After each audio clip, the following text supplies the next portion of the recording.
So cicada like Omicron రూపాంతరం చెంది మళ్ళీ వైరస్ అనేది స్ప్రెడ్ అవుతుంది ఆఫ్రికన్ కంట్రీస్, అమెరికన్, కెనడా ఇవి అక్కడ. అండ్ అవి శీతల ప్రదేశాలు అంటే కోల్డ్ ఉంటుంది కాబట్టి సో మనకు కూడా వచ్చే ఛాన్స్ తక్కువ. But prevention is better.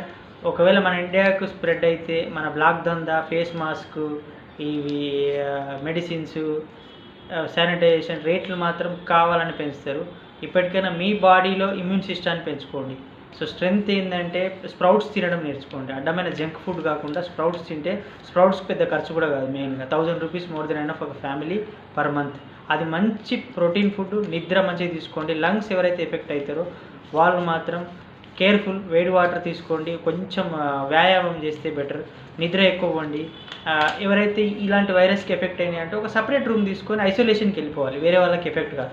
ఇవన్నీ ప్రాణాంతకమా అంటే నేను మాత్రం కాదని చెప్తా. నేను కూడా దానికి లైవ్లో ఎక్స్పోజ్ అయ్యి వర్క్ చేస్తూ ఉంటాం కాబట్టి ఇవంతా ప్రాణాంతకం కాదు. ఎవరైతే లంగ్స్ ఎఫెక్ట్ అయ్యి ఇమ్యూన్ సిస్టమ్ తక్కువగా ఉంటుందో వాళ్ళకు మాత్రమే ఇలాంటి ఎఫెక్ట్ అవుతుంది. ఇమ్యూన్ సిస్టమ్ బాగుండి సో ప్రోటీన్ ఫుడ్ తీసుకొని స్ట్రెంగ్త్గా ఉండే వ్యక్తులకు ఇవి ఏం చేయగలరు.